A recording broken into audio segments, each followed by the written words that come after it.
और अब बात उत्तराखंड की खबरों की करते हैं और सबसे पहले बात करेंगे आज की बड़ी खबर की। तो उत्तराखंड बीजेपी से जुड़ी ये बड़ी खबर है।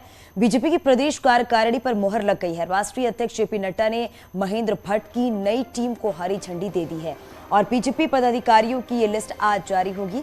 सूत्रों के हवाले से खबर मिल रही है कि बीजेपी की तीनों प्रदेश महामंत्रियों को बदला जा रहा है।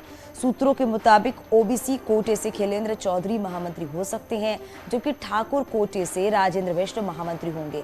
सूत्रों के मुताबिक पूर्व संगठन मंत्री आदित्य कोठारी भी महामंत्री बनेंगे। वहीं पूर्व विधायक मीना गंगोला, बलवंत और कैलाश शर्मा और विधायक आदेश चौहान उपाध्यक्ष बनेंगे। वहीं सूत्रों के मुताबिक उपाध्यक्षों की लिस्ट में नीरू देवी का नाम भी शामिल है। बीजेपी यूथ विंग की बात करें तो एक बार फिर से कुमाऊं से ही बीवाईजीएम का अध्यक्ष होगा और सूत्रों के मुताबिक Shashank Rawat BJP youth wing के अध्यक्ष हो सकते हैं। शशांक रावत पूर्व बीजेपी प्रदेश अध्यक्ष और पची सिंह रावत के बेटे हैं। वहीं बीजेपी के मीडिया प्रभारी को नहीं बदला जाएगा। मनवीर चौहान मीडिया प्रभारी बने रहेंगे। हालांकि मनवीर चौहान भी महामंत्री की दौड़ में शामिल थे।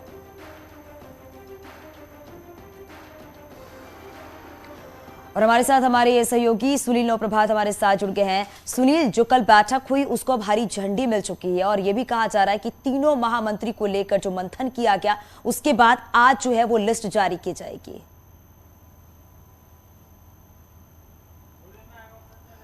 देखिए सीनम, न्यूज 18 ने ये बात पहले भी बताई थी कि महेंद्र भट्ट की जो नई टीम होगी उसमें 70 से 80% जो चेहरे हैं वो बदले जा सकते हैं और खासकर युवाओं को तरजीह दी जा सकती है।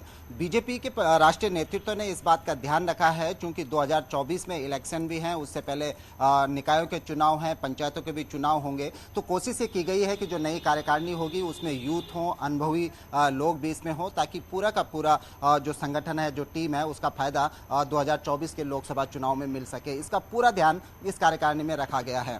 जहां तक महामंत्रियों की बात है, महामंत्रियों को लेकर लंबा मंथन चला। 3 से 4 दिन आपने देखा कि महेंद्र भट्ट दिल्ली दौरे पर रहे। आज हालांकि कल देर रात वो देहरादून लौट चुके हैं और आज 11 से 12 बजे के बीच वो अपनी नई कार्यकारिणी की घोषणा कर सकते हैं। इस नई कार्यकारिणी में पूरी तरह से जातीय और क्षेत्रीय और सामाजिक संतुलन को भी साधने की कोशिश की गई है। जहां पर जो तीनों महामंत्री हैं, जिनको लेकर खासतौर पर लगातार न्यूज 18 ये बता रहा था कि लगातार मंथन चल रहा था। तीनों महामंत्री में 2 महामंत्री कुमाऊं से हैं। पहले की टीम में भी जो मौजूदा टीम है उसमें भी 2 महामंत्री राजेंद्र भंडारी और सुरेश भट्ट कुमाऊं मंडल से आते थे। तो इस बार भी जो नाम बताए जा रहे हैं, खिलेंद्र चौधरी, ये बीजेपी के प्रदेश उपाध्यक्ष अभी मौजूद है, उधम सिंह नगर जिले के रहने वाले हैं, उनको महामंत्री बनाया जा रहा है। इसके साथ साथ राजेंद्र बिष्ट जो हल्द्वानी के रहने वाले हैं, बीजेपी की मौजूदा कार्यकारिणी में प्रदेश मंत्री हैं, वो भी प्रदेश महामंत्री बनेंगे। और आदित्य कोठारी जो सबसे एक तरह से कह सकते हैं कि सांगठनिक अनुभव रखते हैं, आदित्य कोठारी, वो बीजेपी के प्रदेश महामंत्री संगठन भी रह चुके हैं पूर्व में कुमाऊं मंडल के, उनको महामंत्री पद पर यहाँ पर इस बार उनका सिलेक्शन हुआ है, ऐसा माना जा रहा है, जो सूत्रों के अनुसार जो जानकारी आ रही है। तो आप देखेंगे कि बहुत संतुलन साधते हुए, बहुत सोच समझकर इस कार्यकारिणी का गठन किया गया है। तीनों क्योंकि महामंत्री भी बदले जा रहे हैं, तो ऐसे में कह सकते हैं कि 2024 को ध्यान में रखते हुए अभी से जातीय क्षेत्रीय समीकरणों को बीजेपी ने ध्यान में रखा है और इसी के तहत ये टीम बनाई गई है, जिसका आज ऐलान होगा, जो पदाधिकारी आज जिनका ऐलान किया जाएगा।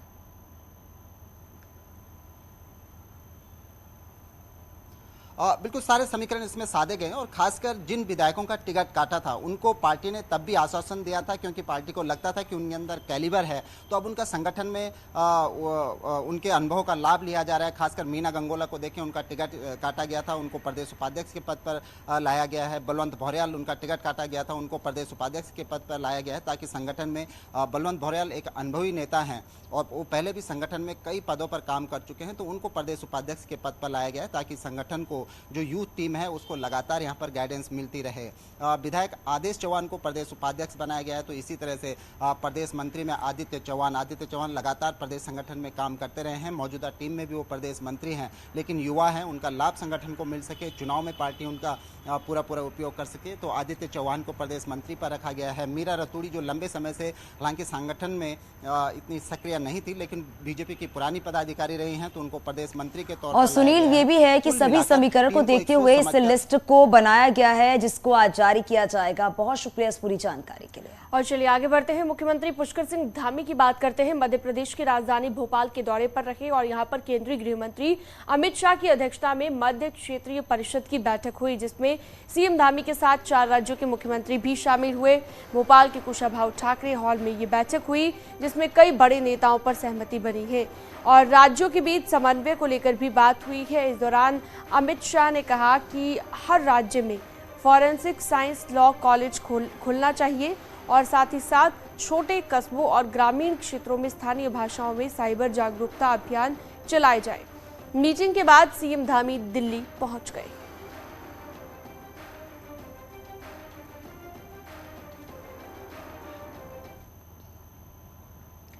रुद्रप्रयाग जिला मुख्यालय में एक महिला ने अलकनंदा नदी में छलांग लगाकर आत्महत्या कर ली है। घटना का सीसीटीवी वीडियो भी सामने आया है। बताया ये जा रहा है कि पहले महिला बेलनी पुल के नीचे पहुंची और फिर अचानक अलकनंदा नदी में छलांग लगा दी। सूचना मिलते पुलिस और डीडीआरएफ की टीम घटनास्थल पर पहुंची, लेकिन महिला का कुछ पता नहीं चल पाया है। वहीं महिला की शिनाख्त भी अभी नहीं हो पाई है।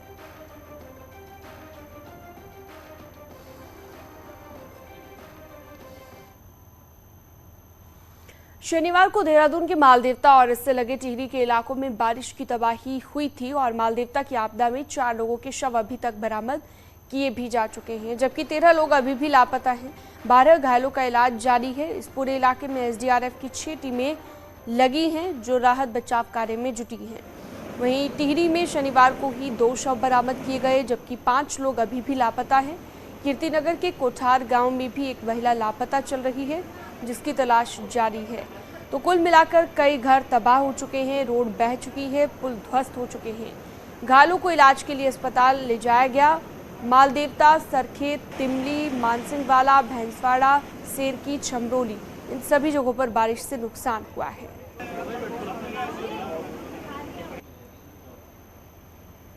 बाढ़ आई है, उसने 5-6 घरों को प्रभावित कर दिया हम लोगों को, जिसमें खुद मेरा घर है, 3 घर और हैं, उसमें कारें बह गई, मोटरसाइकिलें बह गई, स्कूटर बह गए। बहुत स्थिति खराब है हमारी, बहुत ज्यादा। बस अब तो कुछ है नहीं बचा, बस एक बाजेगी बारिश से तो बस पूरा घर चले जाएगा, पूरा कुछ नहीं है बचा, बस कुछ भी नहीं, चले भी गए, बस थोड़ी सी है बस। ज्यों की त्यों स्थिति है, कोई भी स्थिति परिवर्तन नहीं है। घर डूब रहे हैं। हमने इनको बोला हमें बिजली पानी की वैसी आवश्यकता नहीं है, खाली नदी का पानी डाइवर्ट कर दो, लेकिन आज तक करने को तैयार नहीं। सेल्फी लेके आते हैं, सेल्फी लेते हैं, चले जाते हैं। पिथौरागढ़ में बारिश के चलते बरसाती नदियां जो है उफान पर है। मुंसियारी के जोहार क्षेत्र में स्थानीय लोग जोखिम उठाकर नदी पार करने को मजबूर है। तस्वीरों में आप देख सकते हैं कि कैसे स्थानीय लोग जान को हथेली पर रखकर नदी को पार कर रहे हैं, जिससे कभी भी कोई भी बड़ा हादसा हो सकता है।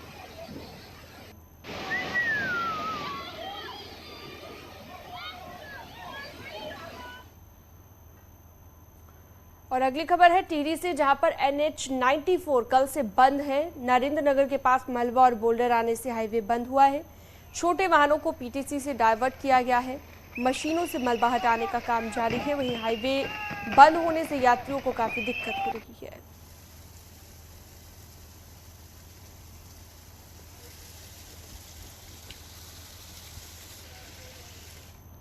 चमोली का कर्णप्रयाग नैनीसैंण मार्ग एक बार फिर बंद हो गया है। पहाड़ से लगातार बड़े बोल्डर और मलबा आने से मार्ग बंद हो गया है और ये मार्ग कपीरी पट्टी के लिए लाइफलाइन कहा जाता है। सड़क पर गाड़ी की आवाजाही नहीं होने से कर्णप्रयाग तक जाने के लिए लोगों को मीलों पैदल चलना पड़ रहा है, जिससे बीमार लोगों और स्कूली बच्चों को काफी दिक्कतों का सामना भी करना पड़ रहा है। कि ये जो लाइफलाइन है, सड़क ही इसकी लाइफलाइन है, लेकिन जब से ये यहाँ पे अवरुद्ध हो रहा, लगातार जो है तमाम हमारे जितने 14 ग्राम पंचायत हैं उसका पूरा संपर्क जो है मेन मुख्य मार्केट से हमारा कट चुका है। और ये क्षेत्रीय जनता को बहुत असुविधाओं का यहाँ पर सामना करना पड़ा है। हर हाल में अपनी जान को हथेली में रख कर यहाँ पर जाना पड़ा है। हजारों युवाओं के भविष्य से खिलवाड़ हुआ, आरोपी जेल जा रहे हैं। वहीं अब सवाल ये खड़ा होता है कि अधीनस्थ सेवा चयन आयोग के पूर्व अफसर कब जेल जाएंगे, जिनके कंधों पर पूरे आयोग की जिम्मेदारी थी। कांग्रेस ने पेपर लीक मामले में सीबीआई जांच की मांग के साथ 2016 से अब तक की सब भर्तियों का कच्चा चिट्ठा खोलने की मांग की है।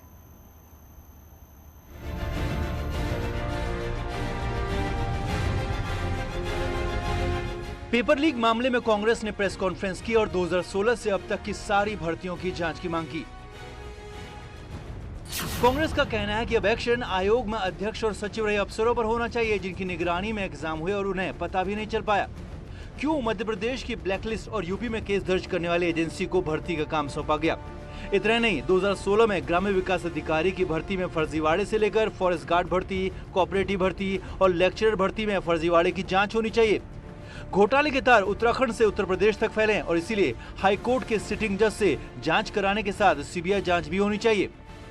जब वो संस्था पहले से ही मध्य प्रदेश में ब्लैकलिस्टेड थी, यूपी में उस पर मुकदमा लिखा गया था, तो ऐसी संस्था को देवभूमि में एग्जाम कराने के लिए किसने चयनित किया और क्यों किया, किस उद्देश्य से किया? ये जो भर्ती हुई है लेक्चरर की, उसमें भी आज मामला सामने आ रहा है। कोऑपरेटिव की भर्ती आप सबकी नजर में है, फॉरेस्ट की भर्ती 2019 की वो भी आपकी नजर में है, तो इन सब की जांच होनी आवश्यक है। अब घपला कहां हुआ ये तो जांच सही हुई तो ही पता चलेगा, लेकिन सवाल है कि जिन अफसरों को आयोग का काम सौंपा गया उनको इस घपले का पता क्यों नहीं चला। इसको वीडियो रिकॉर्डिंग कर ही छपवाएंगे ताकि कोई धांधली ना हो सके। तो अगर ऐसे अधिकारी इस्तीफा देकर चले जाएंगे, हटा दिया जाएगा, उनके ऊपर अगर कार्रवाई नहीं होगी तो आने वाले समय में भी नए अध्यक्ष, नए सचिव। पेपर लीक में पहले भी कई गिरफ्तारियां हो चुकी हैं, लेकिन सवाल यह है कि क्या एसटीएफ पूर्व अध्यक्ष और सचिव पर भी शिकंजा कसेगी या फिर बड़ी मछलियों को पकड़ने के लिए सीबीआई की ही जरूरत पड़ेगी। देहरादून से न्यूज़ 18 के लिए दीपांकर भट्ट की रिपोर्ट।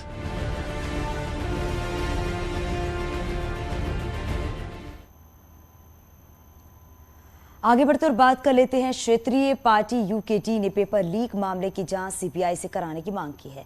पिथौरागढ़ भी इस मामले को लेकर प्रदर्शन पर उतरी। यूकेटी का कहना है कि बिना बड़े अधिकारियों और नेता के मिली भगत के भर्ती घोटाला नहीं हो सकता है, इसलिए जरूरी है कि एसआईटी के बदले सीबीआई से पूरे मामले की जांच कराई जाए ताकि बड़े अपराधियों पर शिकंजा कसा जा सके।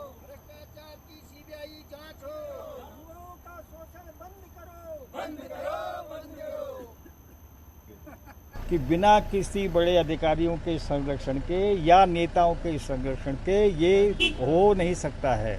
तो इसलिए एसआईटी जो प्रदेश की जांच एजेंसी है हमारी पुलिस की, वो बड़े अधिकारियों या नेताओं पर हाथ नहीं डाल सकती, बिल्कुल व्यावहारिक बात है। मनमाने तरीके से कीमत बढ़ाकर कीवी समेत अन्य पौधों की खरीद करने, नियमों को ताक पर रखकर अंतर्राष्ट्रीय महोत्सव के नाम पर 4 करोड़ से ज्यादा धनराशि खर्च करने, मनमाने दामों पर हल्दी और अदरक जैसे बीज खरीदने के आरोपों से घिरे उद्यान विभाग के निदेशक हरमिंदर सिंह बवेजा सोमवार को पहली बार मीडिया के सामने आए। बवेजा ने अपने ऊपर लगे सभी आरोपों को निराधार बताया और खुद को बेकसूर कहा। देखिए, मैं जवाब शासन को लगातार दे रहा हूं और मैं लीगल एक्शन ले रहा हूं। मैंने जिस आदमी ने मेरे पे आरोप लगाए हैं वो बिल्कुल निराधार हैं, गलत है। मैंने कोई गलत नहीं किया, पूरे कायदे कानून के साथ सारा काम कर रहा हूं और बेधड़क होकर काम कर रहा हूं और करता रहूंगा।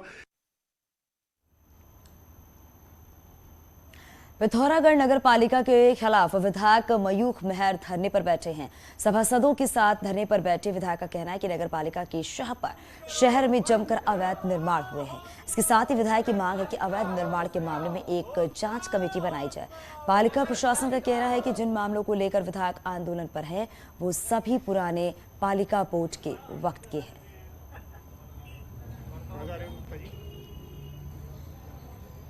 भ्रष्टाचार के आरोप हैं, अवैध निर्माण के आरोप हैं और बहुत सारे ऐसे आरोप हैं जिनको हमारे सभासदगण या आम जनता भी लगा रही है, पर उसकी तरफ आंख बंद करना एक जनप्रतिनिधि और किसी सभ्य समाज में बहुत उचित नहीं है। और हम चाहते हैं कि सरकार या जिला प्रशासन या स्वयं नगर पालिका अध्यक्ष इन आरोपों की जाँच कर पाए। कुछ जो पिछली बोर्डों ने कुछ भवनों को किराए पर दिया है, बोर्ड की अनुमति से और सर्वसम्मति से प्रस्ताव पास कर उसको किराए में दिया गया है, जिसकी हमने पूरी लीगल प्रोसेसिंग कर लिया। उन्हें हमने सहकारी वकील से और सबसे उसकी रिपोर्ट हमने मांग ली गई है। कोटद्वार में हर साल सेना भर्ती रैली का आयोजन किया जाता है। बीजेपी युवा मोर्चा से जुड़े युवाओं की ओर से इस साल भी सेना भर्ती के दौरान युवाओं को निःशुल्क भोजन परोसा जा रहा है। इस मुहिम का हिस्सा अब दूसरे लोग भी बनने लगे हैं। लैंसडौन विधायक दिलीप रावत भी कैंप में पहुंचे और युवाओं को खाना परोसा।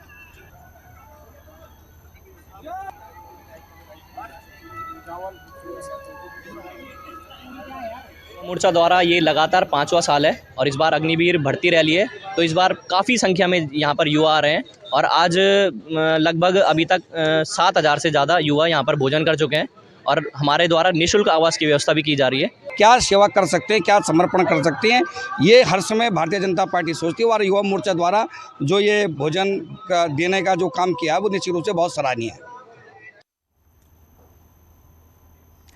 हल्द्वानी के एक आर्टिस्ट ने अपनी क्रिएटिविटी से एक ऐसी चीज तैयार की है जिससे उनका नाम Limca book of world record में दर्ज हो चुका है। आखिर क्या है वो चीज, आप इस रिपोर्ट में देखिए।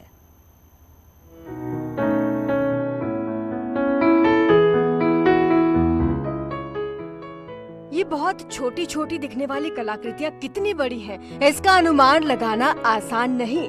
हल्द्वानी के रहने वाले आर्टिस्ट प्रकाश उपाध्याय को इन नन्हे कलाकृतियों ने ही एक नई पहचान दी है। प्रकाश कभी अपनी क्रिएटिविटी से दुनिया की सबसे छोटी किताब तैयार करते हैं तो कभी सबसे छोटी हनुमान चालीसा। यही नहीं, दुनिया का सबसे छोटा चरखा, पेंसिल और समुद्री जहाज बनाने का रिकॉर्ड भी उन्हीं के नाम दर्ज है। और इस बीच प्रकाश ने महज 3 सेंटीमीटर का गिटार तैयार कर अपना नाम Limca book of world record में दर्ज करा लिया है। तो जैसा कि मैंने ये गिटार जो बनाया है चंदन की लकड़ी से बनाया गया है, जो कि केवल 3 सेंटीमीटर मात्र लंबा है, जिसमें कि 3 तांबे की तारें और एल्युमिनियम की तार और स्टील की पिन के इसको होल्ड किया गया है, जो कि फंक्शनल गिटार है, जो इसको कि आप अगर माइक्रोफोन पर रखते हैं तो ये साउंड भी आपको इसको क्लियरली सुनाई जा सकती है। हालांकि प्रकाश के लिए Limca book of world record में नाम दर्ज कराना कोई बड़ी बात नहीं। इससे पहले उनका नाम गोल्डन और assist book of world record में 6 बार दर्ज हो चुका है, जिससे उनका परिवार भी खासा खुश है। मेरे पापा आर्ट में भी बहुत अच्छे और मैं भी आर्ट में अच्छा बनना चाहता हूँ और उनसे प्रेरित होकर अपना फ्यूचर भी एकदम अच्छा सफल करना चाहता हूँ। हल्द्वानी मेडिकल कॉलेज में आर्टिस्ट के तौर पर काम करने वाले प्रकाश उपाध्याय आज अपनी क्रिएटिविटी के दम पर अलग पहचान कमा रहे हैं। ऐसे में उनके रिकॉर्ड्स जहां उन्हें देश और दुनिया में नई पहचान दिला रहे हैं। हल्द्वानी से न्यूज़ 18 के लिए शैलेंद्र नेगी की रिपोर्ट।